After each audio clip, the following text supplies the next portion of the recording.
title, Revolution in Engineering Education. I love it. Yeah. And then these other ones, meaningful, consequential work, inclusive culture. I seldom see a introductory slide that gets me, like, I want to listen to this. That's a really nice introductory slide. I hope I don't disappoint you. High initial expectations. I know. I think they do great. Pressure. I actually met Susan. We had a nice conversation about 4 months ago. Yeah. And I thought, like, wow, she'd be great to come and talk to us about these issues. So that's why Susan is here. I first thought it would be great for her to come from Seattle and see the winter here in Michigan.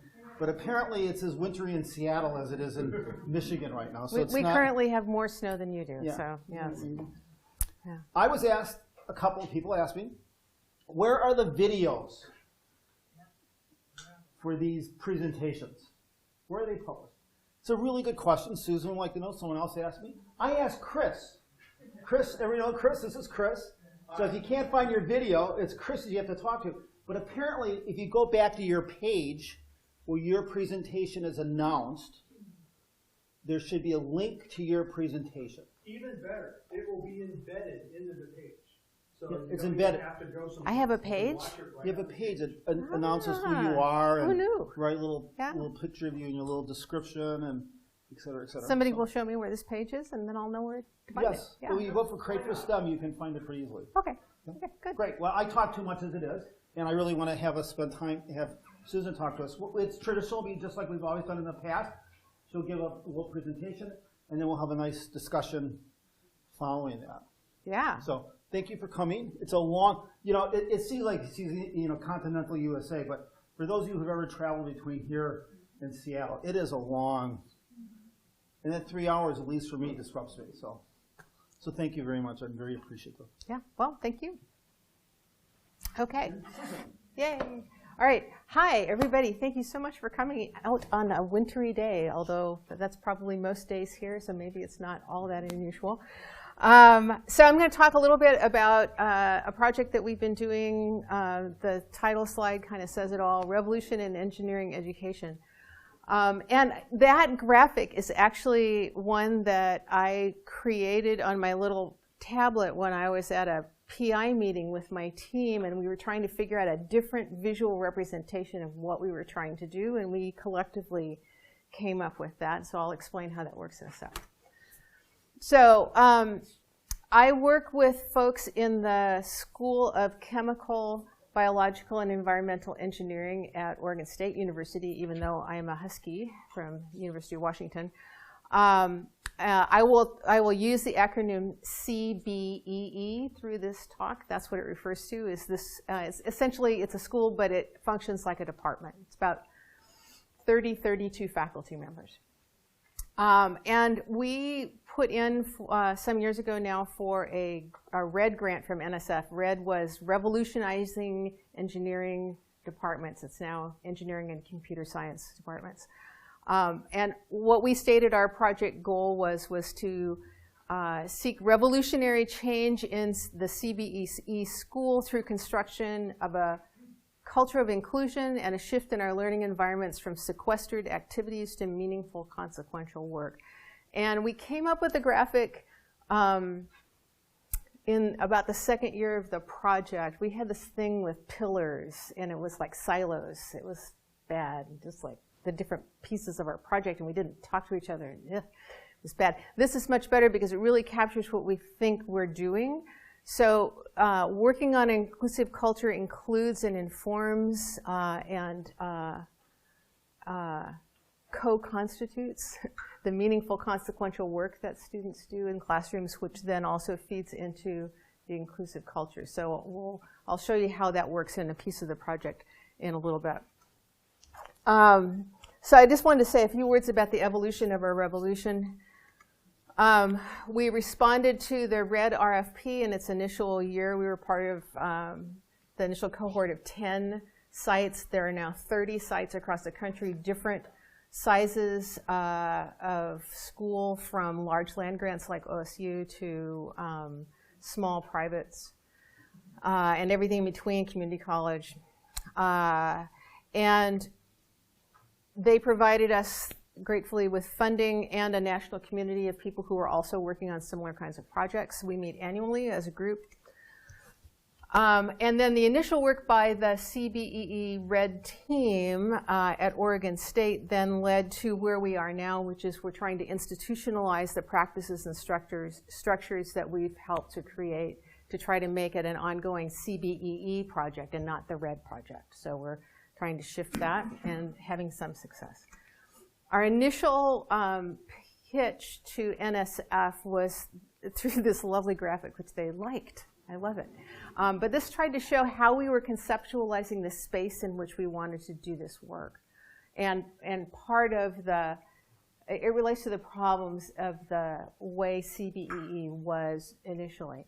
So what we see in engineering education is that engineering ed happens mostly in colleges and universities, but it also tries to relate to and sometimes happens in part in industry and nonprofits and other places where engineers do their work. And really, engineering education should happen at the nexus between those two larger kinds of communities. And then within that space of engineering education, you also get tensions and connections in the system between the curriculum, the pedagogy, the students, the kinds of co-curricular activities that they're used to, the faculty and the GTAs and their ideas and practices and so forth. And all of these things are in tension with each other. So if you want to make revolutionary change, we argued, you've got to keep the system in mind and try to figure out how to leverage those tensions to make them productive. So we use we draw on several different versions of activity systems, activity theory as our theory of change in that way. We have this co-constitution, isn't that a great word? I just made it up, of meaningful consequential work and inclusive culture that inform each other in interesting ways. And that has led us to a variety of changes, which I'm going to just dash through very quickly for you here, and we'll focus on one later. So we're in year 4 of a 5-year grant. We've made some changes in curriculum and instruction.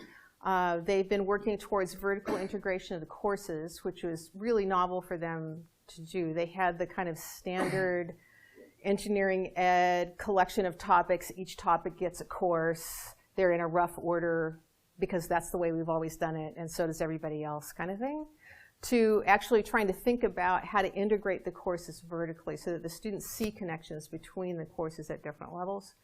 That has involved trying to, in the community, this doesn't happen on the red team, this happens in the faculty of the department, identifying components of disciplinary knowledge that then can help with that integration. And also we've been working on what we're going to call Studio 2.0, which is to take, to try to change the activity that happens in studio classes, which are small groups or working in sections of large lecture classes on problems, trying to change those to make them more meaningful and consequential and inclusive.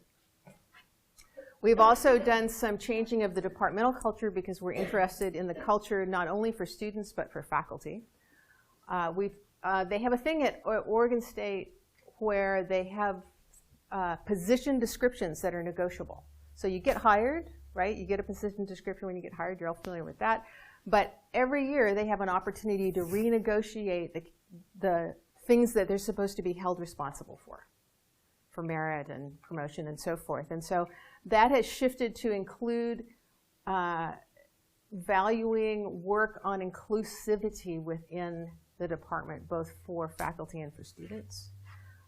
They've also been trying to work on better supporting their fairly large group of international students who, it was very clear from our early data collection, were kind of left to the side. People didn't understand how to work with them well. It was an issue. Everybody understood it, but nobody was actually doing anything about it. So we're trying to get some traction on that. Changing various policies, norms, and practices for workplace equity, and some pretty significant faculty professional development around power, privilege, and inclusion. including a 60-hour summer workshop that about half the faculty have completed, which is pretty amazing. Then we've also tried to kind of, at the boundary there between culture and instruction, we've worked on developing a school-wide vision of inclusive teaming practices for students when they work in groups. We've developed a small grants program called Teaching Innovation Fellows, where we give a small amount of money and a little bit of time to faculty who want to work on implementing some new teaching innovations in their classes. They have started this year having what they call Teaching 10. Every faculty meeting, they spend 10 minutes talking about some problem of teaching practice, which immediately evoked a response by the now newly appointed school head that they needed to have a research 10 too. So the research folks didn't feel left out. We all kind of rolled our eyes and said, okay, let's be inclusive. And this cool thing called alternating leads. So one of the problems with doing change in instruction in a research-intensive place like Oregon State is that people don't have time to do it, and bandwidth, and they might not have a skill set, and they might not know enough about a particular course to do that they're taking on. So the alternating leads, we just started this year. It was approved, and 2 faculty get appointed to a course. 1 faculty is in charge of delivering the course. The other faculty is involved with creating the instructional activities and kibitzing with the instructor, the person who's taking the lead that year, to try to make connections between what happens in lecture, what happens in studio, what happens in homework, and so forth. So it gives everybody a little bit more time and a built-in collaboration team to do that work with. And then the following year, they flip. The person who was the instructional designer person now delivers the course, and the person who delivered the course now is the instructional designer, and it continues on. So at least for 2 years. And maybe beyond that if it works and people like it. So those are some of the things that we've done in the first 4 years that we're trying to get institutionalized in CBEE. So it's a design-based research project, and that means that we feed the data back into the design of the activities that are happening. So we've collected data in a number of ways, including faculty interviews and looking at de-identified changed position descriptions to see how that's working out. We have instituted an annual student climate survey that's pretty extensive. And I'm happy to talk to anybody who's interested about the construction of that. We've found some interesting things like if you ask students about the climate for different groups, they differentiate, even if it's not their group. So, and I'll tell you more about that if you want to know. We've also, they've had some international student listening sessions that were conducted by international faculty to talk with international students about what they need and what they'd like to see in terms of support. That's progressing. They've been doing some work to try to highlight the work of international students and their contribution to the school in a more public space. We've done exit interviews with graduating students as part of the ABET process. We've done student focus groups, and we've collected ethnographic data as people work on all of these different aspects of the project. We've also worked on instruction. We've got a sort of a Studio 2.0 community of practice. Again, I'm not going to go into detail about the community of practice end of that, but if you're interested, I'm happy to chat. We've collected data from the curriculum committee documents as they revise the curriculum. And we've done video studies of Studio 2.0, which is what I'm going to focus on when we go into kind of the deep dive part of the talk. So, curriculum reform, we draw on, as we think about how to reform the curriculum and the instructional practices in CBEE, we used Dorothy Holland's and colleagues' notion of figured worlds, and we talk about the figured worlds of engineering education. And each figured world, which I'll explain in a minute, has its own practices, its own norms for interaction and other things, its own values, and its own identities and roles for the people who inhabit that particular world. So when we think about, normally when we think about post-secondary curriculum, it lives in school world. And in school world, there's norms for how you do work in school, what's valued in school, how you do, for example, small group interactions in school, what kinds of things you study in school, how those things are or are not connected. And the curriculum lives in school world. And what we think is, if in most, in the way CBE, I won't even say most, in the way CBE was organized, it was largely engineering world is out there. They go to engineering world with their toolkit that they've learned in school world, and then they're suddenly engineers. And then we get information back from the industry folks who say, we have to reteach them a whole bunch of stuff when they get here, which is a problem that we will return to. And so in order to make the work that they do in school more meaningful and consequential, we figured we need to bring these two worlds together and to try to situate or resituate the curriculum in the overlap between engineering world and school world. So one of the ways we've done that is through this thing that we'll call Studio 2.0. But there were things that were going on in CBE before we got the Red Grant. So we didn't like start from nothing and suddenly create all this stuff. We built on what was going on already. So there was already a move to incorporate more active learning practices, including things like clicker, questions and lectures and things like that, and including what they call studio sections for large lecture courses. So the courses we're talking about in CBEE are really anywhere from 100 to 250 students, depending on the course and the year.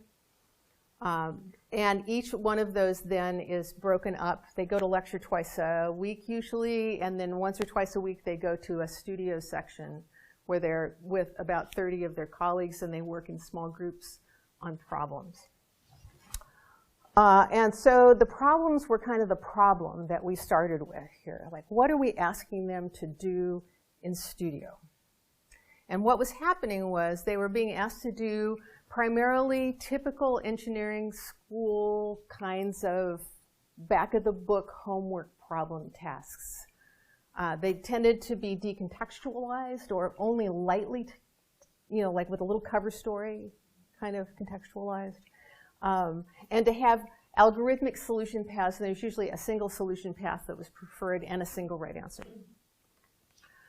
And so that called on practices that were learned as part of school world, and those practices of doing the engineering stuff get learned in association with school world practices. Not engineering world, but school world. This can lead to difficulty in using those concepts to reason or debate or to critically examine approaches and designs, and also to lack of transfer to engineering contexts. And the other thing that we noticed about what was going on was that group work often tends to be dominated by one or two people. They tend to have high status in school world and be good students. And so efficient group work often looks like one student talking or maybe two students talking a little bit, and other students writing and nodding and occasionally interjecting something like, yeah. Right? Not exactly what we think about as really serious group work. So that was Studio 1.0, and now I'm going to tell you about the differences between that and Studio 2.0 design. So this reform was in 11 core courses, the engineering science courses, in CBE, to try to move students from doing the kind of worksheeting, fill out the blank, get the right answer activity that we saw in Studio 1.0 to more group-worthy tasks that are complex enough to benefit from multiple perspectives, and so encourage more inclusive activity and understanding. And we drew on the work of those fine folks, Cohen and Lotan, Engel et al. In several dimensions, Lonnie Horn, David Hammer, Andrew Pickering, and so forth. So we looked at, you can think about these two ways of doing studio design along some different dimensions that I'll just pull out to highlight here that are related to this idea of the two worlds of school world and engineering world. So in those two worlds, the identities and activity and norms were different. We talked about that. And so what we see in 1.0 is decontextualized problems with a final answer and a single solution path. We also see limited opportunity for students to express creativity and problem-solving skills. The authority tends to lie in the instructor. And we see that when we analyze the discourse because students refer to they when they talk about the instructor. Like, they want us to do this, they say we should do that, they won't let us do this. Or it, the worksheet as the extension of the instruction. It says to do this or whatever. When they talk in Studio 2.0, it looks different. So in Studio 2.0, we're asking students to be professional engineers or to masquerade as them, tackling more open-ended problems, as opposed to asking them to be students. We're asking them to be engineers.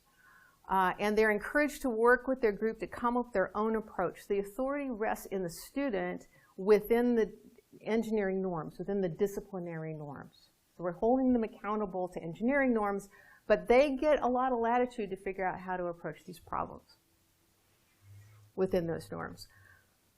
And when we look at the discourse there, they tend to use the pronoun we. We need to do this, we should do that, we haven't thought about this other thing, as opposed to it and they. The framing of these in Studio 1.0 is bounded. It's either not mentioned at all, do this task, or it's framed in a very bounded kind of a way. This is a problem that you're going to do in this chapter on this topic. Expansive framing, this is Randy Engel's work, tries to draw on the connections between the activity and the world that these folks are supposed to be preparing to enter, engineering world.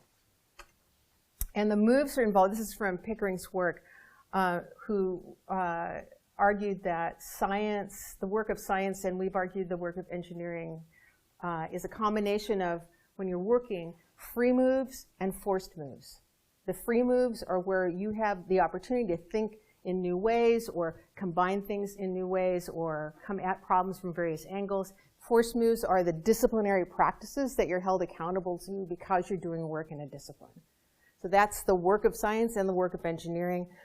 But in school world, what you mostly see in these Studio 1.0 activities is mostly forced moves. A lot of times these actually look very recipe-like. First do this, then do that, then do this other thing. There's very little room for movement. But we have to think about the problems associated with this, and because we've been trying to talk folks into using these kinds of studio activities, and we've received some resistance, we have started to think about what the source of the resistance is. So open-ended contextualized problems are risky in that they tend to increase student uncertainty and confusion. That we have showed videotapes of students who were deeply into engineering world in these practices. We were very excited. Oh, look, they're being engineers. Isn't that cool? And the response from some faculty members is they're confused. Why don't they know how to do this? They should know that by now. And what they're looking for is a very smooth, error-free solution of standard problems. So it's risky. Engineering school and maybe even post-secondary norms say good teaching is clear explanations. If I give clear explanations, I'm a good teacher, and that leads to students who know how to solve our problems. Right? If that's your idea of good teaching in post-secondary school, this is not going to feel very comfortable. So confusion in students then gets taken as a sign of poor teaching or poor learning. So the students are lazy, they didn't do the reading, they didn't do their homework. They're just not interested, they don't care. Confusion is bad, confusion is scary. We don't want confusion. So we thought, well, we should look at this because we think confusion can be really productive in some ways.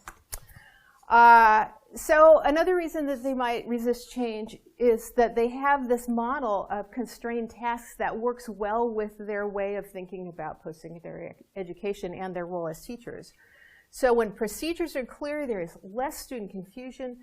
resources are localized to the specific course content in which you're working, and so they can focus their resource out so they're not looking all over the internet trying to figure out how to do something. And if everybody's using the same approach when you're running small groups, it's easy to monitor. You can walk around and see if they're making a mistake or not. If they're confused, they raise your hand, you come and explain it again, and they go off, and it sounds way more comfortable.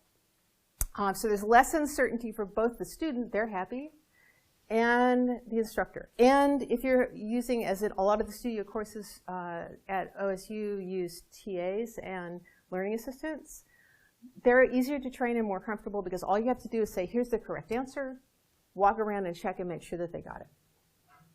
All right, so there's a lot of, I want to say, there's a lot of pressure to keep things the way they are, and a lot of resistance, therefore, to changing it anyway.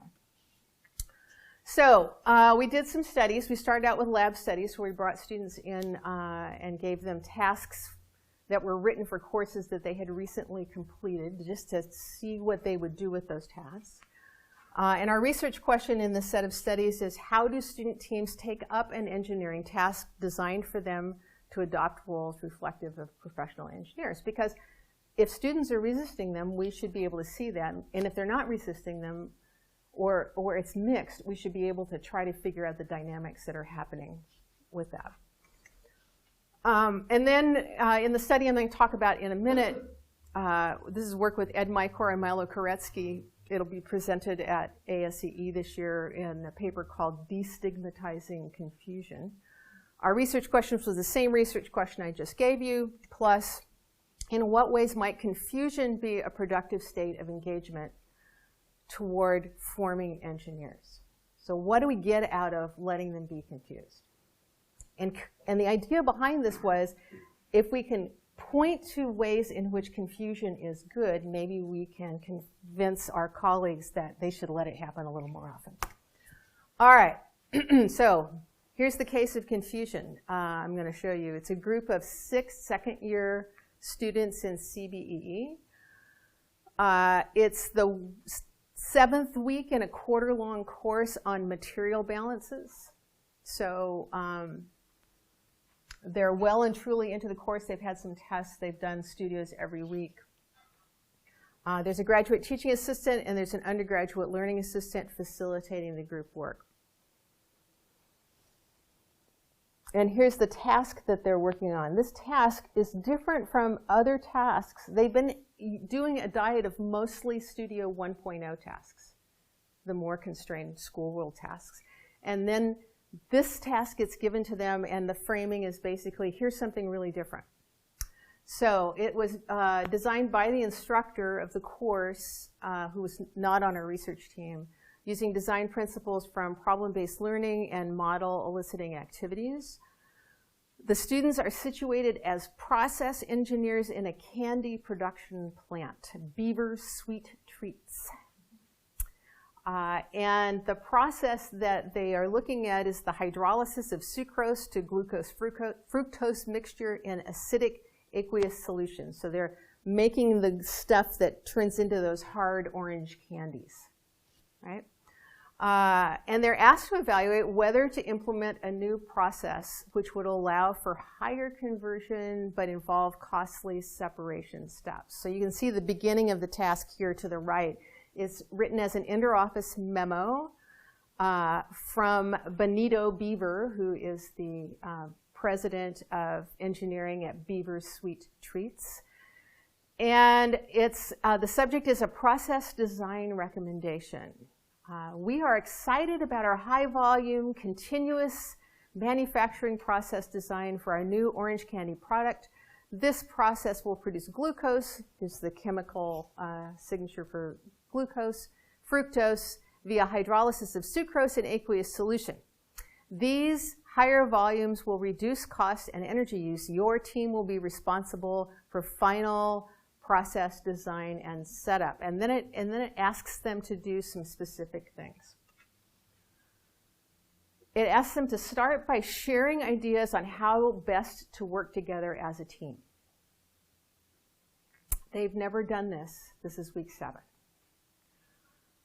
They may have done this someplace else, but they've not done it in this class at least. Then they are to sketch, as a group, fully labeled process flow diagrams comparing the current design with one that utilizes the new additive. So they're trying to understand what the process looks like. Then they're supposed to brainstorm specific engineering questions that need to be answered. So they're not asked to solve a bunch of equations. What they're asked to do is think about what do we need to know and how are we going to design experiments to find out the answers to these questions in order to make this decision. And at the end it says, and the fourth thing is to provide me with any feedback you might have on my ethical approach to investigating this opportunity, which was an idea his niece had about how to improve their candy production process. That was a cool idea. So are there any ethical problems with my niece's idea? Is basically what they're asked to do. So it's really different from what they've seen before. So there were 4 episodes. I'm going to show you a bit of 3 of them. The first was just the introduction and framing by the GTAs. I'm not going to show you that. It was basically just walked them through the handout. Didn't explain any of the bullets particularly. And then there's a little bit of the teaming norms episode, and then a transition clip between the flow diagrams and the final episode called Where Does the HCl Go? So I'm going to get ready to turn and talk because I'm going to ask you to look for some things and then chat with each other a little bit in the video. All right, so I'm going to show you the video on teaming norms. I want you to look for participation or talk time. Was it dominated? Was it distributed? What do you see? Do they seem confused? And if so, about what? And do you think that this is, if they're operating as if they are engineers, or are they operating as if they are students? Okay? All right. So it's a little clunky because of the way we've got the video set up. Nope. Get big.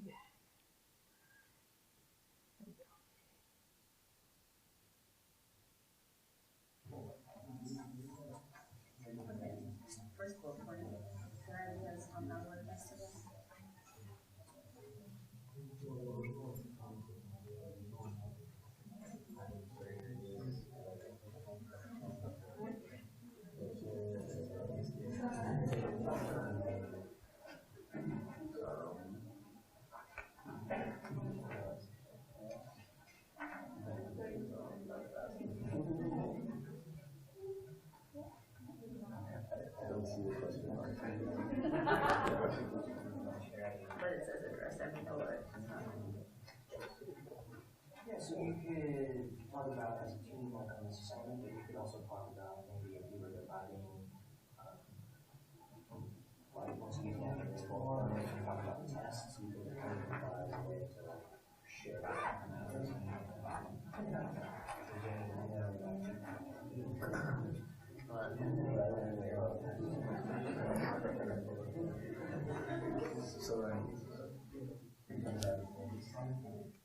Okay. So turn and talk to a neighbor. What did you see? Were they confused, and what about? And were they in school world or engineering world?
I realize that. They say showers smell very good. Yeah, it's going to filter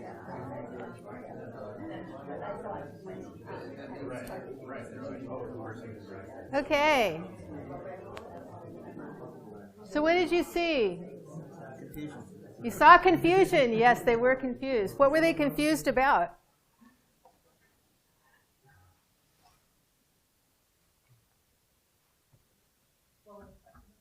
Say it again? Yeah, what was expected of them? Okay, what say more? No right answer here. There's no question mark. There's no question mark. Yeah. So where did they look for information about that? Where was the authority in this task, as it was enacted by them?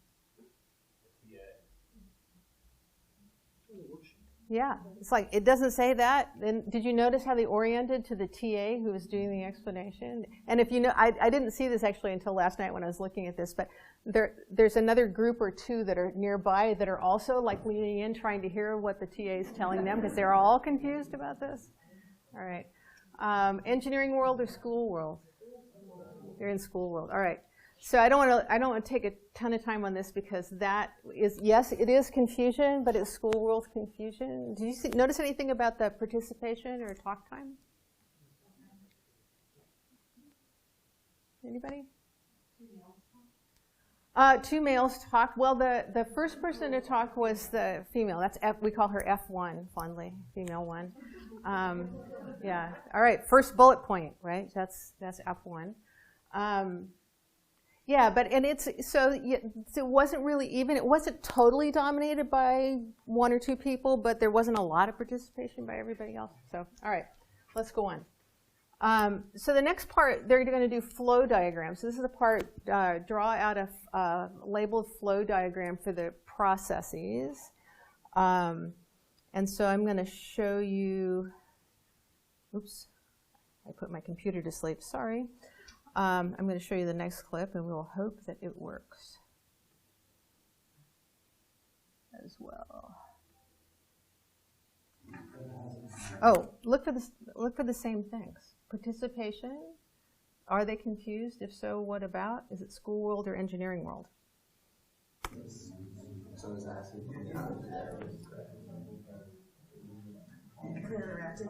Well, I think so. It doesn't. I don't think it's reactive. It only has a conversion of 20%. The director of the safety that the rest of it comes out is the aqueous solution of acid and base. Right?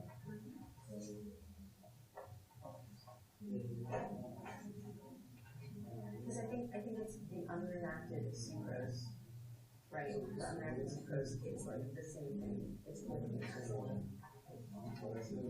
right?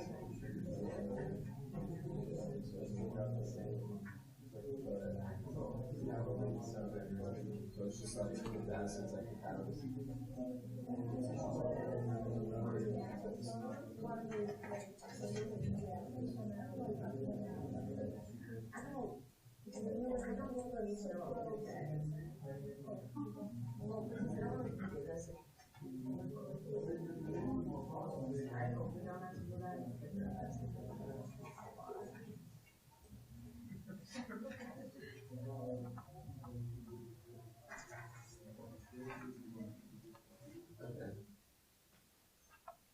All right.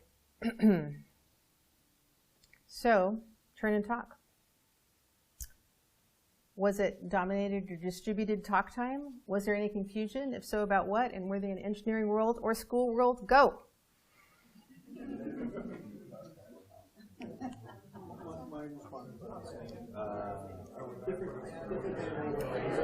They're still confused on the assignment. We're still trying to answer the question.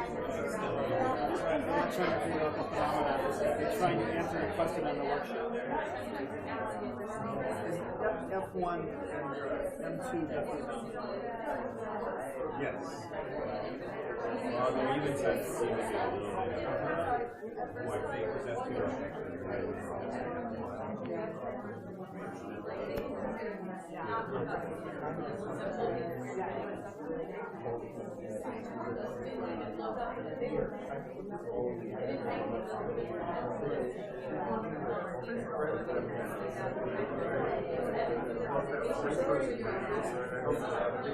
yeah, they seem to want more information.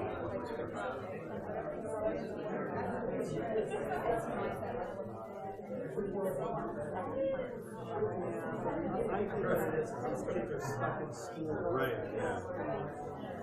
The kids are stuck in school. So they get confused because the assignments are not given to them like the way it used to be, right? So they're confused not about the phenomenon.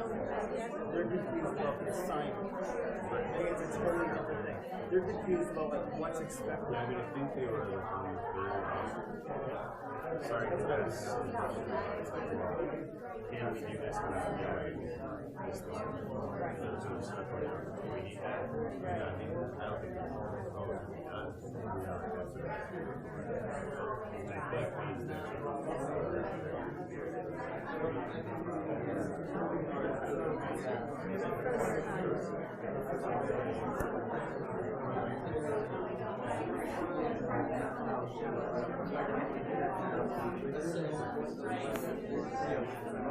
Okay.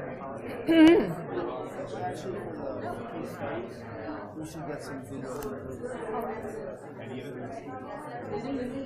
Okay, let's get back together. I still have another clip to show. So quickly, what did you notice about in that videotape? What jumped out at you? They were each drawing their separate diagrams instead of working as a group. Everybody was sketching their own. Yeah, they were all, if you look at the 6 of them around, they are all kind of oriented towards their own worksheet. Yeah. I have a question about that. Are they being graded by some of their individual work they turn in? Like what I write down on my paper is my grade for this, not the group gets a single grade based on whatever? That is an excellent. That is an excellent question to ask. So how would that affect things? Do you think? Well, so in my experience, when you give one worksheet to 3 people, they're constantly grabbing with each other, looking at it, making sure that whatever they thought is somehow being influenced on the sheet. Versus there was 2 students in particular I noticed never even looked up to look at their peers who were talking. They were just doing their own thing. So they saw no value in contributing to the presentation. I'm not surprised. Right, or possibly they heard the talk as narration to what they were doing themselves on the thing. So maybe there wasn't anything to question or engage. Yeah, I don't know. That's an excellent question. What else did you notice or wonder about? Yeah. They still wanted to focus on the coolness of the task because they're talking about whether certain things are given to them or not given to them, and so they dismiss the one girl's suggestion because they think it's not part of this school task rather than thinking about whether it should be something. Right. Yeah. One of the things we're interested about in looking at these videos is when we see a switch from one world to another, what happens? How does that switch actually occur? So that part that you noticed there was the first bid to switch it into engineering world. It was not taken up. But those kids are stuck in school world. Yeah, I know. That would be my explanation. Totally. It might not even be the task. Yeah. The kids are stuck definitely. Yeah. Like this is what works, right? Yeah, I neuro. was also thinking about the sort of the gender dynamics, kind of what I'm thinking. Initially, when the first student spoke, I was expecting him to kind of dominate what's going to happen next, and then the first woman kind of came in, and then the discourse seemed to centralize, talk is centralized around her, and then she interacted with the second woman. I think I was based on sort of like, I was wondering how the gender dynamics were sort of mapping onto or not the different worlds, right? Engineering world, school, or some other kind of bigger world might be playing out. Yeah. Those Yes, we wonder the same thing. So we should talk about that. We don't have enough data for me to actually say things publicly, but we got notions about what might be going on there. All right. Any last contributions? All right. We're going to continue the same clip, and you're going to see maybe some differences, so watch for them. Same questions. So this is the episode called Where Does the HCl Go?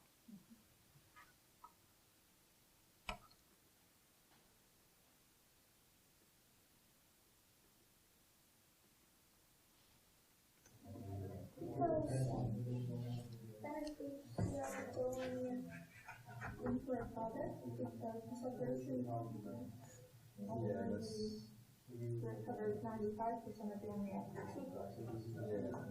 So it only recovers 95% of the HCl. Yeah, so it doesn't even talk about HCl. It doesn't, yeah, it doesn't even count. It's separated. So we're just stuck. I just don't want to talk about sucrose, I don't know what I'm talking about it. Because they say it's hydrolysis of sucrose in the distillation. I think it is, because I think the sucrose is the same thing as the acid. Yeah. So that means you don't have acid and both are sugars. Separated. Because, I mean, it tells us that the separator recovers 95% of the reacted sucrose and loses 5% of the glucose to the bottom, but it doesn't talk about the HCl at all. Yeah. So would that be coming out with the glucose fructose part? That's my question. Well, so that means that 5% of the sucrose is coming out with it, right?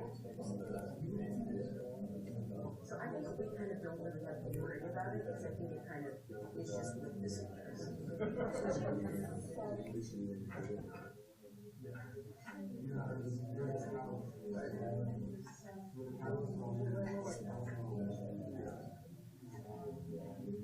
Give us some awareness of the solution. Just like people throw us off.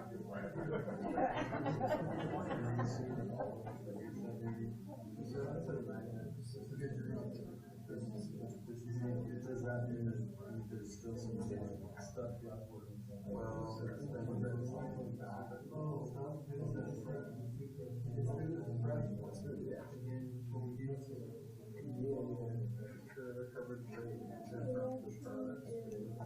So that means everything is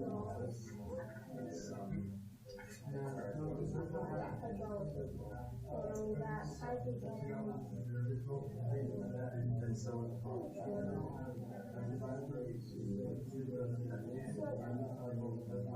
is there like a little system for the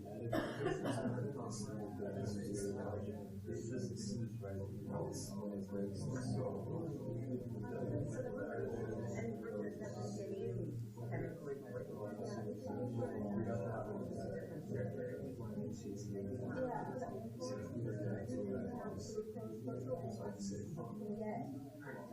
right when it breaks. Because they say only 95%.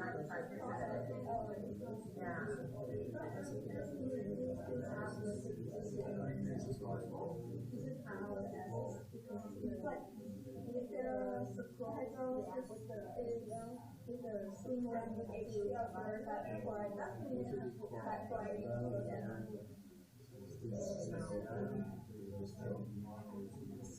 Because it's taking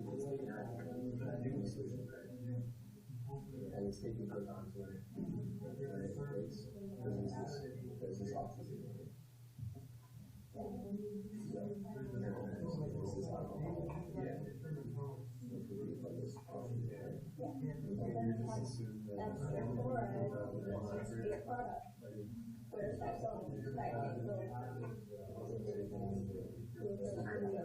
I mean, it must be. I mean, if it's coming out of the reactor, it has to be with the final product. We could maybe say that it doesn't enter the reactor, but I don't think we can say that.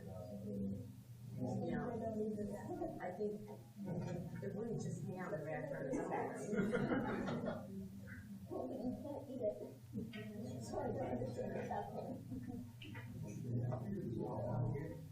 Yeah, that's weird. Okay. So there's something to mixing points along the HCl.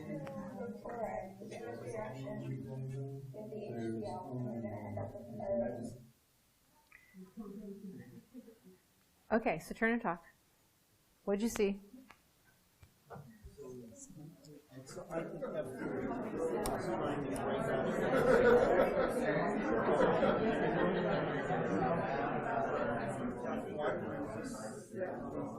so eventually M2 it's very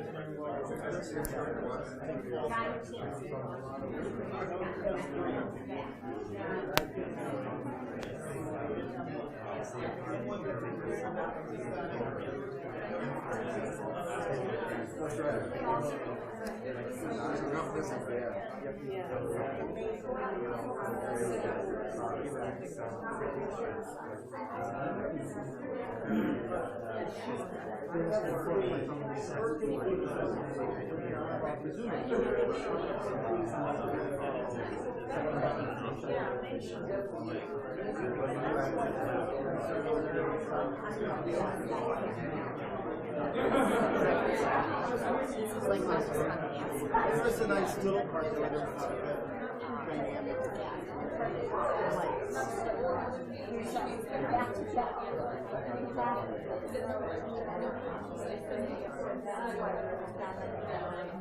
So Nolen wrote right. I think he wrote it and said, we don't have support unless you have help. And we never heard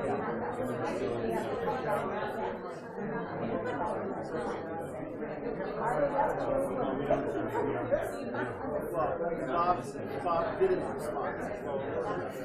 I could find that email running back. Well, that's not the problem.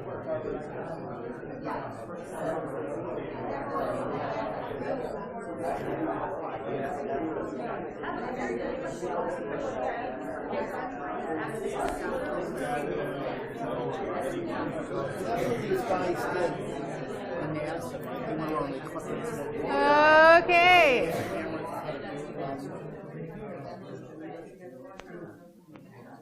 Okay, what did you see in this final episode that was an interesting pattern or a difference that you saw in the interaction, or yes? There was a lot of confusion that in engineering world would have been easily resolved by consulting sources to find out what the reaction Yeah. was. Because they obviously didn't know. Mm-hmm. But nobody was, trying to access to the sources. Right. On their phone. Yes, and interestingly enough, we've had this conversation about that kind of interaction with that kind of, well, in an engineering, in a fab, they'd be able to go to so-and-so and they'd be able to do this.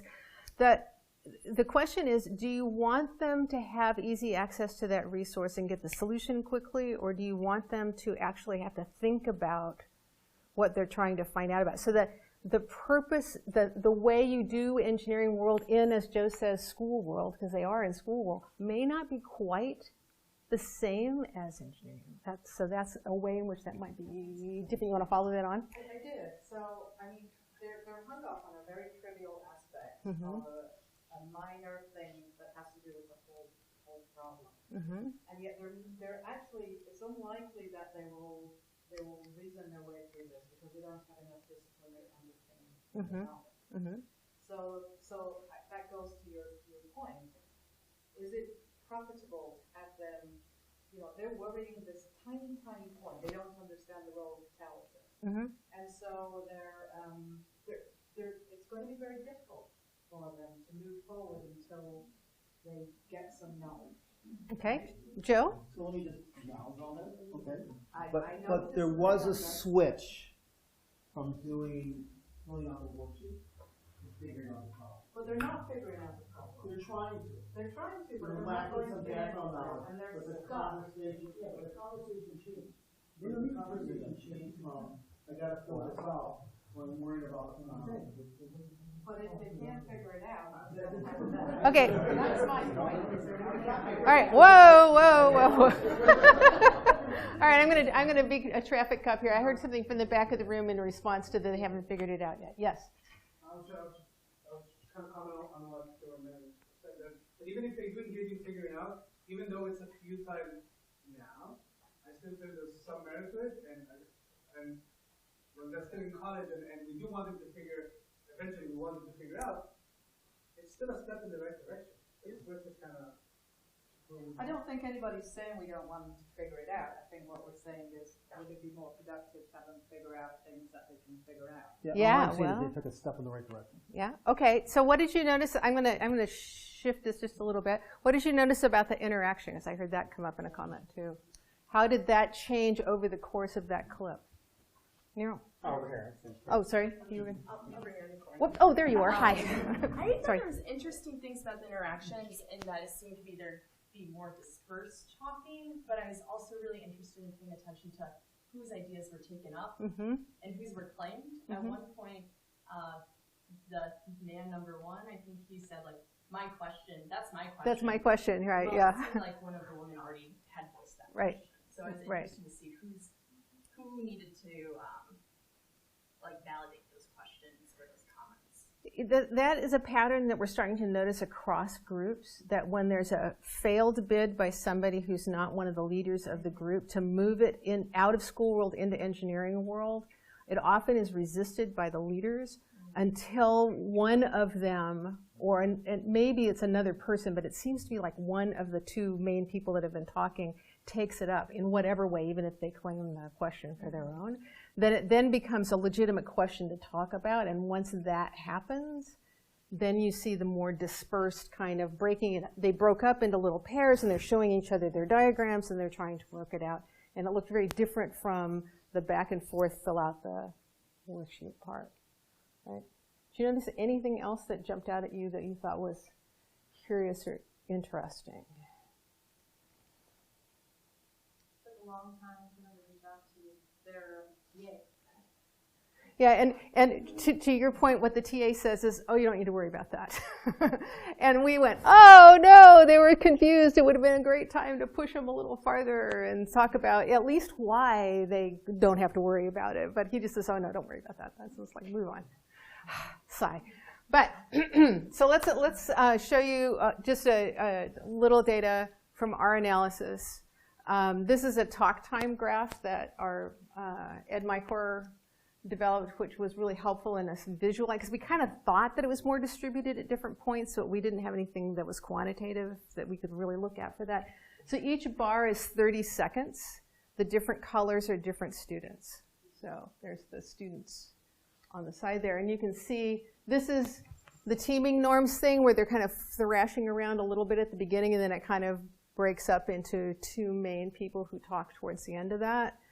That pattern mostly continues. Orange and blue are M2, who's the blonde guy across the circle, and F1, who's the girl with the kerchief. And the green is F3, who's the one who raises the question. And you can see here's a bid, nothing's taken up. Here's that bid again, it's not taken up. And then it finally is. And then you start to see the dispersed interaction in the last episode where they shift over. And actually I showed you, I broke the clip about here. So school world went on for a little bit longer, and then they made that shift. So that's one way we've looked at this. We've also looked at, we've used some codes. We've looked at participation as either coded as either dominated or distributed. It's dominated when one or two students take up most of the airtime. It's basically a short way to say that. And distributed when it's more spread out. Who the authority is when we did the discourse analysis was the instructor in the first two episodes, and then the last one is more the student, where they're trying to figure it out until they go back to the instructor. And the TA, now we can find out what the right answer is, and they shift it back because they are confused. Milo came up with these labels for this. Milo Kresge, our colleague, inglorious confusion in the teaming norms thing, where they're just kind of going, whatever, put down whatever, it doesn't matter. Minimal confusion in the flow diagrams, because that seemed to be clicking along as expected. And that's what probably looks productive and good to most secondary faculty members. It's like, oh yeah, they get it, they understand what they're supposed to do. Yeah, I'm a good teacher, yay. And then we call this glorious confusion, where it is in fact a trivial problem. Yes, you're right. But it is, as Joe points out, also a really good first step, that they're actually trying to figure out something and they're embracing the fact that they don't understand, and they're not immediately. M2 does take a quick look around to see if the TA's in range right at the beginning, and seeing nothing, they just try to figure it out. And all of the students participate in that, which is something that we're trying to create a more inclusive environment where more people feel comfortable participating, and that, even if it's on a wild goose chase, is better than 2 people leading them on a wild goose chase and everybody else nodding their heads and writing down the answers. So there's a role, we argue, for confusion or uncertainty in inclusive environments. When students are uncertain how to approach a problem, space may open for alternative ideas, bringing in knowledge from outside the course or outside the chapter. She says, people can't ingest that, can they? That wasn't covered in their textbook or their lecture. This could possibly contribute to more inclusive environments that require multiple brains and perspectives to make progress. So this is, we take a lot of this thinking from the work for the long-time work in complex instruction in mathematics. That when you give students group-worthy problems that are juicy, that have multiple entry points, that draw on multiple kinds of knowledge, you get better participation and more even participation. There's also a role for confusion or uncertainty in meaningful engineering work, we argue. And I was lucky enough a week or so ago to be in a little colloquium with Eve Mance, who presented her stuff on productive uncertainty. And we said, that's it! We've been calling it glorious confusion, but this is a much better, less pejorative, maybe way to talk about it, productive uncertainty. And what she says is that there's productive uncertainty and then there's unproductive uncertainty. And so maybe I don't know how you divide that, but some uncertainty actually does prompt the thinking. I mean, the kind of thinking that they were doing in that episode, though possibly in pursuit of an unworthy goal, was they took them back to the system. They were trying to understand the physical system and how the candy was produced, which is something that they need to do when they approach a problem in real life. They've got to have an understanding of the system. In a real engineering setting, they would have that understanding already. These guys didn't have that, so they're trying to figure it out. And in doing that, they're trying to reason using these tools. So it's productive or unproductive, certainty or uncertainty. Eve said, she's done this a couple times with audiences where she's had them try to put things in those boxes for the last science investigation that they did. When was the uncertainty productive? When was it unproductive? When was certainty productive and when it wasn't unproductive, which I thought was interesting. And it also, this is also similar to what Pickering talks about when he talks about free and forced moves. So sometimes you've got forced moves that are driven by your knowledge of the underlying first principles, your knowledge of the system, your knowledge of the setting, your knowledge of whatever material balances stuff you've been learning. And sometimes you've got free moves where you can come at things from various angles, and that's how progress gets made in science and in engineering. And that it should be a combination of those things. So trying to design tasks maybe in which there's both certainty and uncertainty might be a way to get those free and forced moves. So I just thought about what might go in those boxes. Don't take this as anything but my musings, but Schwartz and Bransford and company talk about overzealous transfer. Maybe you read the piece some years ago on overzealous transfer, where you take knowledge that you've learned in one setting and you apply it without change to a new setting, and it doesn't work very well. And so perhaps when you have unproductive certainty, it's when you think you know what you're doing, but you really don't. Right? So, and we see that as something that happens. We've seen that in various studies of engineering students that Milo's been in charge of, where students know something. They know the basic knowledge that they need in order to approach something appropriately, and they don't see that they're supposed to apply it there. So they go at it in this weird kind of way. They just go, okay, well, let's solve it this way. And then somebody says, but wait a second, didn't we learn in thermo class that blah, blah, blah? And they all go, oh, yeah, I guess we should be using that knowledge here. When we gave these tasks to students in the lab study, where they weren't in a regular class, but they had taken the class, when they got dragged back to school world, it was often with somebody saying, we're not supposed to know that yet. Right? This is that class. It's a sophomore class. We're not supposed to know that, so we can't use that knowledge that we have to solve this problem. So it's this sequestered, siloed, only pay attention to the stuff that you're supposed to pay attention for this class and nothing else, which doesn't translate well into, maybe into the wild. So, all right, we've done this. You can stop now. Go down. There we are. So implications for revolutionary change. Radoff and Jaber and David Hammer talk about learning, that students need to learn to enjoy challenge and learn to enjoy uncertainty, and that kind of learning that could happen over an increasing diet of these kinds of open-ended problems is meta-affective. So you're feeling about feeling. You're learning to feel differently about uncertainty, which I thought was pretty interesting. That's just come out. But how do we increase the instructor's comfort with uncertainty? Because the instructors are also uncomfortable. And we don't know whether this kind of analysis that we're doing could help with that or not. If we show evidence of more equitable participation, would that be convincing? Would that help convince? If they consider the engagement to be more realistic, maybe this wasn't a good example of that, but maybe if we were able to do that more, would that be convincing? We don't know. We're asking a lot of people to shift the way they've become good at teaching in a system that honors those kinds of values. So I just want to say thanks to colleagues, Milo Koretsky, Michelle Bothwell, Devlin Montfort, Susanna Davis, and Ed Mykor, who are the current Red Team, past members, Christine Kelly, Jim Sweeney, Shane Larona.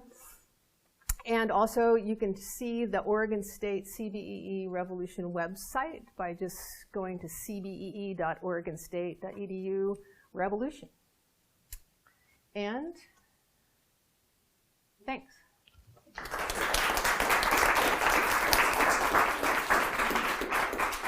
So we have roughly 15 minutes for conversation.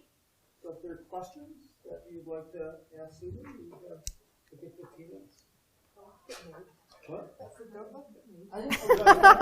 That's a farther he can turn. Yes. So in helping students first think about their shift from doing more engineering and getting out of the school, how much did you preface any of this for the students, or it wasn't? In that, it wasn't. You know, and that was part of it. You saw that in the initial clip that I showed you. They're going, what's this? Yeah. Right? Because there wasn't that framing. Yeah. So do you think part of the resistance to stepping out of school can also be like the structure of school, and that you have individual grades and they know individually, so how do you help the students too step out of that? Yeah, in fact, Milo uses 2.0 in his studio for thermodynamics. And what he noticed was students were getting really anxious and resistant because they couldn't get to the end to be able to hand in the product at the end, even though it was for like minuscule points. And he's talking to me about that. He says, yeah, they're getting really anxious and they don't want to do it because they take too long and they don't want to just wrestle with the stuff. I said, well, Milo, why are you making them hand anything in? So he went to using a single whiteboard, which gets them out of everybody's looking at the worksheet, their own copy of the worksheet. So one whiteboard out there, everybody gets a different color marker. And you have them use the whiteboard as scratch paper communication tool, and then you can walk around as a TA and look and see some of the thinking that's been happening and know more about whether or not you should intervene after you listen a little bit. But it also frees the students up from thinking there's a product. So you tell them, I'm interested in whether your group makes progress in their thinking over the course of this 50 minutes. You may not solve this issue, but I want to see you make some conceptual progress. And that changed the whole dynamic of what happened. So it was absolutely this structural piece of, he didn't change anything else. He just changed those two things. Yeah, yeah, yeah. So has there been dissemination of this? We're working. We're working on it. We're working on it. Yeah, Ed's. Yeah, we've talked at some conferences. We've got some conceptual-ish paper that is in press in Cognition and Instruction that we can share that with you. There's been some conference papers on it. The data that I showed today, plus more of our analysis, is going to be presented. Are others in his department adopting? Oh, that. Oh, that. Yes, it's leaking out slowly. I mean, we've done some concerted efforts. We had a week-long workshop for faculty to develop Studio 2.0 tasks to use in their classes, which involved us trying to help them understand why they might want to do that and spend the time to do it, which was more or less successful. And all of them committed to doing at least one in their next course and getting their foot in the door. What it seems to be happening is the other faculty have taken this up, and the ones who've taken them up usually start with one or two and see that they really like the kind of thinking that students are doing, and then they do more. But you can't ask somebody to commit. It's a big task to create them for your whole class. And so it's a gradual kind of a take-up. So we're seeing maybe not as much movement as we'd like, and that's partly why we're trying to see if we do some analysis on the actual thinking and interaction stuff that's involved in this, that it might convince more people to take it up. And that'll help us too in terms of seeing what kind of effects it might have. Yeah? So I have sort of, I guess, a long-winded question, but I'm an engineer, and so I believe in data and data-driven sort of adaptation of things. And I guess my question is, where is this really headed? How are you going to know if it works? Because we've had the conversation last night that undergraduate engineering is not teaching people how to be engineers. It's teaching them how to pass the fundamentals of engineering exam, so that after they have 5 years of professional experience, they can actually take the professional engineering exam. They can actually then be an engineer. They can sign off on drawings and diagrams and stuff like that. So if that really is the case, I mean, that's my hypothesis, that we're doing is really teaching them how to pass the fundamental engineering exam. I think, to know if this works, my perspective would be you have to show that the students that have been through this versus a control group actually do better on the fundamentals of engineering exam. So, right. But you could clearly have a different vision. So how will you know, that this is better than what we do now? Yeah, that's the, I'm trying to find my diagram here. That's the gold standard. So, well, really, yeah, this probably. Hang on a second.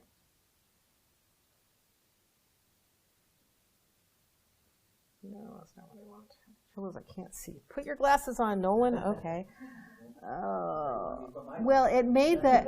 Yeah, I know. It's awful, isn't it? It changed the resolution to the point where I can't actually see anything. So we think about it as an activity system for a reason. We can't. If we're going to try to affect change in any component of the system, we've got to try to affect change in multiple components, or it's not going to have any impact. So, by now we've got these various things going on, and Studio 2.0 is just a piece of that. And so, yes, if we could get an experiment where we assigned half of the sections to Studio 2.0 tasks for the whole quarter and half of the students to Studio 1.0 tasks for the whole quarter, we could answer that question. The difficulty of actually doing that data collection in an actual live setting is astronomical, because if you are bought into the 2.0 model because you've seen it work in your own class to the point where you've developed 10 weeks of activities, are you going to then not allow half of your studio students to have access to that? They've only got one course in each of these courses. There's one course and there's a whole bunch of studios. So the only way you could do it is to have some of the students in the same course get 1.0 and some of them 2.0. We would never get that past IRB. Well, that would be the best way to do it, but Yeah, exactly. Also just look at the data as a function of time. Right, and so, right. So we've been collecting some student response data in Milo's course where he actually is doing this over time, and it is early in their experience with Studio 2.0. So his is the spring of sophomore year, and they haven't had very many of these by the time they get to him. So we'll be able to do those analyses, but I'm not an advocate of asking the students whether or not this is better or not. I mean, I'm an advocate of real data with measurable outcomes. Yeah. And so, like the right way to evaluate teaching is how well the students do in later classes, not how good did they feel about what happened to them in a particular class. Which is why I'm arguing for tracking something like the fundamentals of engineering exam, which in some ways is and I in essence agree with you. The logistics of doing that in a live system we haven't been able to figure out how to do it. If you've got ideas about how to do that, I'd love to talk to you afterwards about those. That's the kind of process that we use in another context, in another big, huge revolutionary change that I was involved in. And we did have a licensure exam that was reflective of the things that we were hoping to accomplish. And so we used that in this DVR kind of way to look at improvement over time. So yeah, I agree. Yes? I am still complaining about the design. And when you introduced the problem, I was first thinking like, oh, okay, the great challenge would be think how you separate the leftover, the sucrose and HCl that didn't react, and the reaction didn't come to completion, usually what happens, and fructose and glucose, how do you separate it? And like this, in my head, that was the engineering challenge, right? But they didn't get to it because they were stuck in the yeah. to understand the science. And I was wondering if at that point until where you show us it was actually about engineering. And whether if they had the scientific knowledge, I don't know whether they have a little bit of stoichiometry, they know what is glucosidic bond, whatever. Where then it could be more true or more authentic engineering.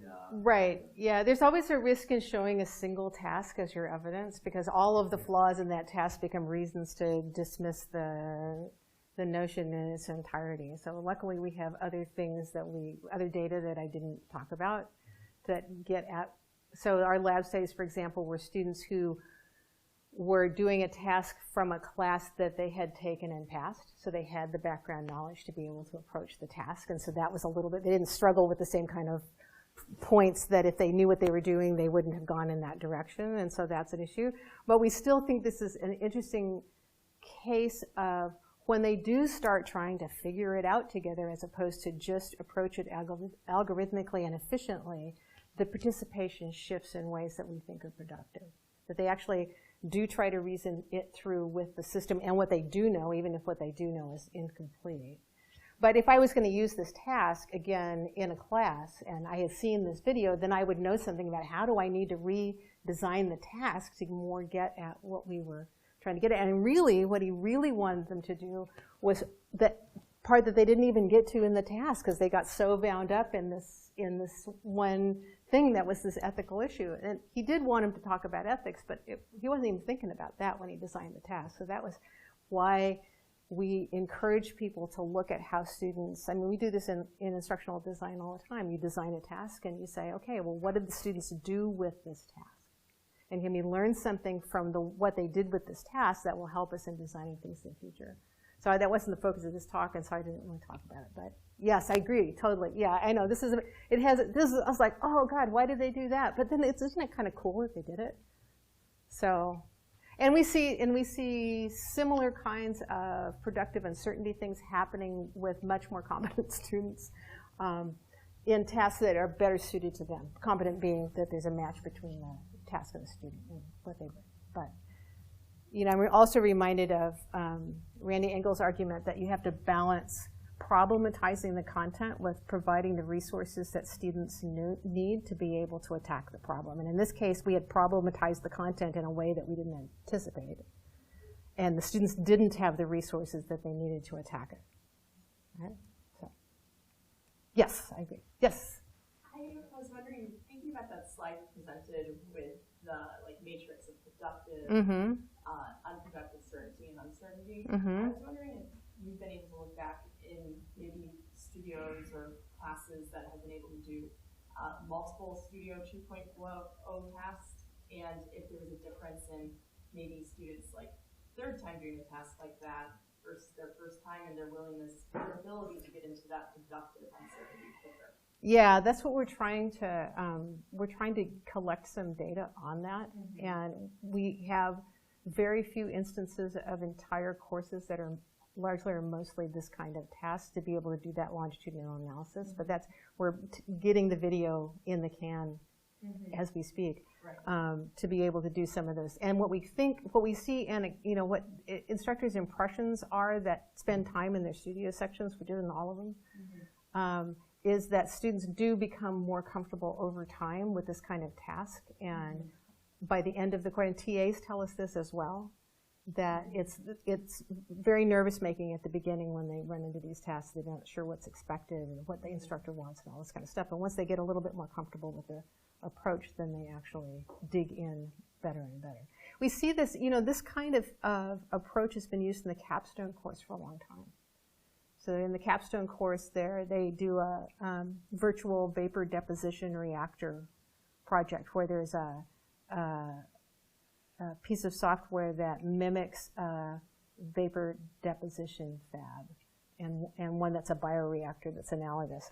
And it behaves like real reactors, and the students have to come up with a recipe for making silicon wafers that produces a silicon wafer of particular specs, but also meets the engineering objectives of controlling costs and so forth. And so that's something that Milo invented and has published a number of articles on. But it's really fun to analyze the actual discourse of those students doing those problems, because they start out trying to attack it kind of like a school problem. And then once they slip into, usually it's somewhere around the time they get either feedback from the instructor that the little ideas they had about doing it as real engineers were actually okay, or they get their first data set back that they have to make sense of. Because they put in their input parameters, they push the button, the thing says, okay, here are your wafers. They decide where to measure it and how many times, and they get their data back, and they have to make sense of why their chips aren't even and what that might be due to. And then then all of the groups that we've got tape of start trying to figure that out and reason through it in ways that we want to see them do. But we don't want to wait till capstone to let them do that. So I'm going to put this to an end and thank Susan once again. Thank you. Always have a little present for Susan. Thank you. I do want to remind the graduate students and the postdocs that there is a lunch with Susan, but I'm right after this. But I'm sure that if you have individual questions for Susan, the faculty or remaining can come up and talk to Susan. Yeah. Good. Thank you. Great. Thanks, Joe. Thanks for inviting me. By the way, we agree. We didn't disagree. We agree. They're in that cell, but they did start questioning. They did. Better than what are the worksheets to tell us to do. It was a great pleasure meeting you. I really enjoyed your talk. Thanks. Yeah. Hopefully there'll be a chance. I'm going to try to get involved with these guys totally over here. Good. So far I haven't. Yeah. I need to. Okay, well, yeah, and any comments that you have from an engineering professor perspective about this stuff or anything else, we'd love to hear them. Great. So. Yeah, I mean, I think my main comment is just, is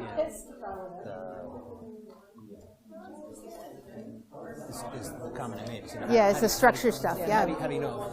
Yeah, yeah, exactly. And then I think, when we first started working together, I said, Milo, what's the exit and exam look like, and can we use that to leverage I was thinking of it in terms of propensity matching. also using it to show faculty what their students couldn't do, and so to create a problem around the status quo and then look for ways to solve that problem.